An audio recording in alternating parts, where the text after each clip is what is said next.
All right, it's me today. So I'm here for the. I'm here with the Wrestling Pod. Yes, my name is Luis Santiago. I am your host. I don't have my co-host here with me. I'm sorry about that. But we're here to talk about Evolution. That's yesterday. So let's talk about it real quick. What an interesting show this was in Atlanta. So yeah, let's just start it off. Right, just kicking it off. To go. Of course, for a Bleacher Report, this was made by Chris Mulliner. I don't know how to say his name, so if I said it wrong, I'm sorry, bro. Nah, I'm on my phone. Start off the show, of course, with Becky versus Bailey versus Loud Valkyria. The PLE Open was a video package accumulated by, of course, a Katy Perry song, so you know what that means. I'm sorry, but I don't listen to her type of music, so I automatically blocked it out.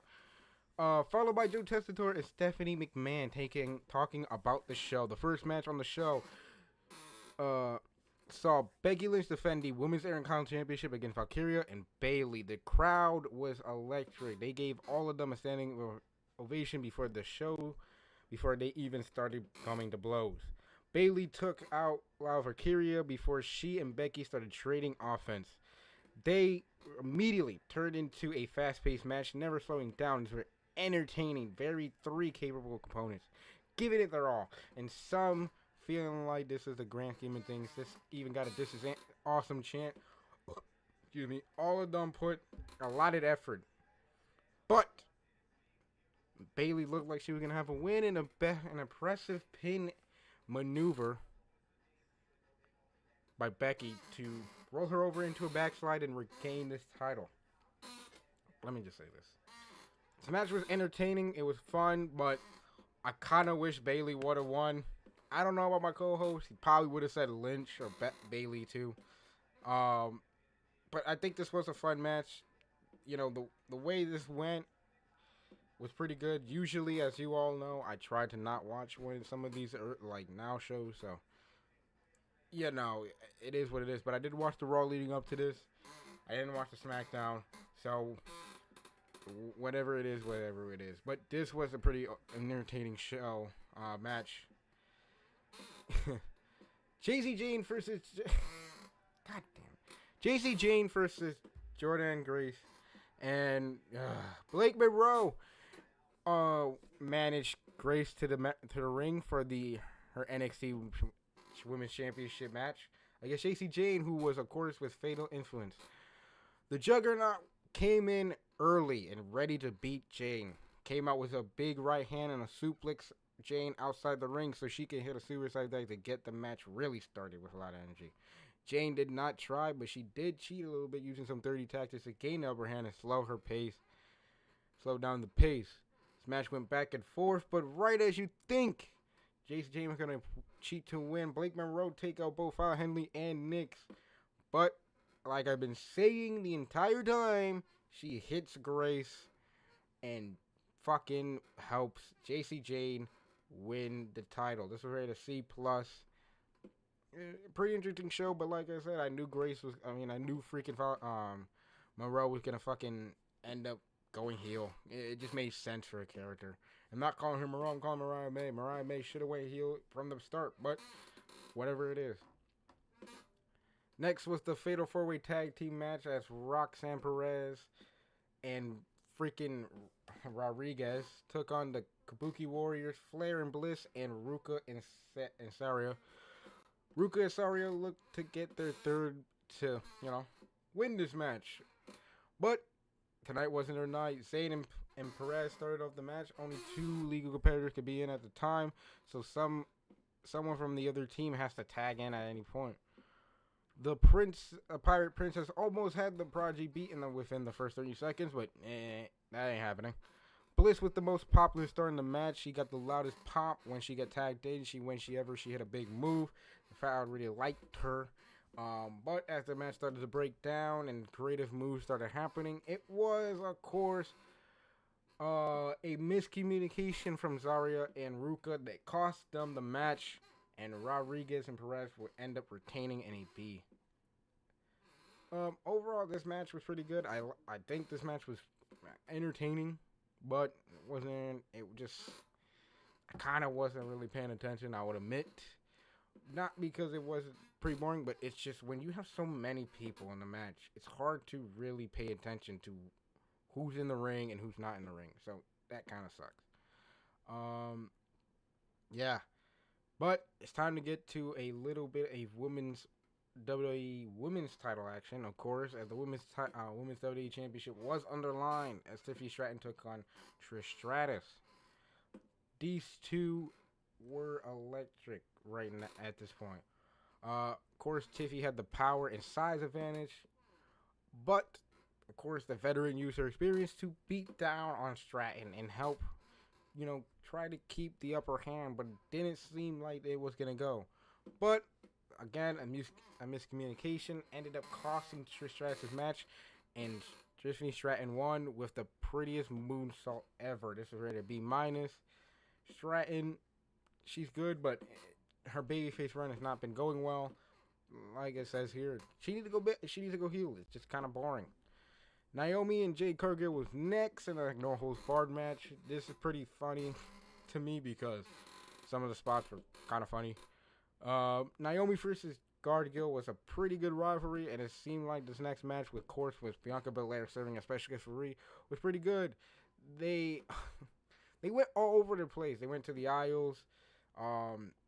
They fought pretty much everywhere, even blowing up one of the monitors when a dropkick happened to it. This was a pretty entertaining match, but like I said, Naomi tried to really went too hard and ended up backfiring when she set up the table and Jade hit the Jade to win this match. Grade a B-, pretty entertaining match. I literally thought Bianca Belair was gonna screw both of them out. I really thought so, but it didn't happen. So kind of interesting. The Battle Royal was next, and well, if you know the predictions, my cousin said kind of something stupid. He said Nikki Bella was gonna win. I wonder how that turned out. Nikki Bella entered first in this Battle Royal to find the number one contenders for the Women's World Title at Clash in Castle. The match included women from all three brands, NXT, SmackDown, and Raw. Tatum Paxley and, of course, Izzy Dane were the first two people eliminated by Nia Jax. This Battle Royal was interesting. It was fun. Battle Royals begin with everybody in the ring. It's always chaos and hard to follow, like it's here. Until the field gets narrowed down, so there is a lot happening. We saw nice, interesting spots and eliminations, but this match had a lot of awkward moments in near spots. One of them being Michael Cole calling Candice LeRae Candice Michelle a bunch of times. It was almost unavoidable in a bout like this, and unfortunate when we go back and forth. But the final three competitors were Jax, Stephanie Valkyrie, and Last Legend. Jax, who was taken out by the other two. What? Say those three names again. Jax, Stephanie Valkyrie, Last Legend, idiot. Somebody messed up his prediction, I guess, and didn't see the obvious. No. What WWE decided to do was take Nikki Bella and put her in this fucking Battle Royal and not have her win. So it makes her look like a fucking goofball. Now, compared to her Royal Rumble 2018 appearance, this was fucking awful. Do better, WWE. What the fuck? Morgan gets injured, so instead of two possible good matchups, you put her in this to fucking lose? And Stephanie Valkyrie's been here how long? Couple months, man. Couple months. Wow, I guess seniority doesn't fucking mean shit. Apparently not. Here you go, buddy. You can help me finish this off. Oh, you want me to finish it off? Okay. Good luck. Yeah. I'll finish it off. Shoo. Play Madden. The best one in the world. 04, baby. I'll finish it off here. This, of course, the final couple of minutes, it was the best part of the match, and it's hard to make a Battle Royal feel unique, but this one was decent enough. So Valkyrie wins by eliminating Legend, and this was great to see. To me, it's a fucking C-. Deal with it. So then we got, of course, to our main event. Thank you, of course, to my cousin for filling in for this, so I could do that big spiel. Io Sky took on Rhea Ripley for the Women's World Championship, and this was a fucking banger of a main event. I almost fell asleep to this, but every fucking time it got better, there was more pops, there was more excitement, and it made me want to keep going. So they started slow and paced themselves with some simple exchanges. They were playing some mind games and sizing each other up, but they also took a moment to show each other respect before they started throwing strikes. The referee was taken out at one point, so Sky and Ripley fought into the crowd with nobody to count them out. Sky climbed up on top of some production equipment and hit a crossbody which left both women damaged. This bout had a lot of physicality, and it made both women look like the two toughest sons of bitches in this company. It's hard to think of anything they did that didn't look great. The Eradicator kicked out of a over the moonsault, which looked like to be the finale of this, and looked like she was about to make a comeback, when, of course, Naomi's theme song hits. She runs in, and there's a little moment where she was supposed to hit Io, but the announcer was still talking. So she cashed in her briefcase, made it a triple threat match. The Glow sent Ripley into the ring post, hit Io with a briefcase, sent Rhea into the ring post, and hit her split leg moonsault for the victory to become the new Women's World Heavyweight Champion. Congratulations, Naomi. I've said all of the congratulations on Twitter. You guys can go check my Twitter to see that. The show was boring. No returns. Man, I want AJ Lee and Paige back. What now? Alright, you can go fuck off right now. Alright? Yeah. No returns whatsoever. So yeah, this pay-per-view fucking sucks. But it was actually fucking better compared to the 2018s. So this was a fantastic way to end it with a fun cash-in and a title change. It was the best way to end the event. With Naomi cashing in and defeating Ripley and Sky, we could be looking at a triple threat match for SummerSlam, which is fresh and unique and something new. Graded an A-, respectably so. Vakir also had a nice speech after winning the Battle Royal, but again, who gives a fuck? With the second Evolution, PLE may not have been built up as well as the first, but it ended with a solid event. Vakir winning the Battle Royal to earn the title shot was not the right call. Fuck you. Vakir winning the Battle Royal was not the fucking right call. Sorry. Wrong answer. Shut the fuck up. It was not the right call. As was Cargill defeating Naomi in the No Holds Barred. Well, that one was obvious. The sleeper performance of the night was the women's tag match. Of course it was, because it wasn't supposed to be there. All 8 competitors worked their ass off to ensure they had a standout match, and it solidified Perez and Rodriguez as the champions following Liv Morgan's recent injury. None of the results were surprising, but it wasn't uncommon. What matters most is that the show was entertaining, and for the most part, it was.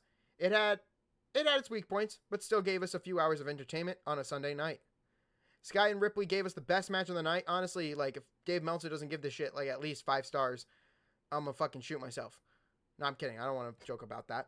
But I'll shoot Dave Meltzer. How about that? Which probably doesn't surprise anyone. Every Precious encounter they had, or any previous encounter they had, was great. And they became one of the rivalries WWE can rely on to deliver every time. So, however, the best moments of the night goes to Naomi. Seeing her cash in and end the show with an awesome cash in, and it should be a fun title reign, hopefully. As long as WWE doesn't pull a Jeff Hardy and fucking drop the title on the next pay-per-view. So, this overall gets, of course, a B. And rightfully so. Of course, like my cousin has mentioned, of course, Jade Cargill and Naomi was fun. The Trish and fucking Stratton doesn't even deserve a B-. That shit deserves a C for how much of they built to, which was lackluster. Of course, the Women's Tag Team Championship match had to replace, of course, what the original schedule was for Raquel and Liv to defend it against the Bella Twins. And, of course, you get JCJ and Jordan Grace, and, of course, you got the opening, which was the amazing triple threat match between 3 talented women. So, that was Evolution 2, and now we know Stephanie Vakir is walking in to Clash in Paris.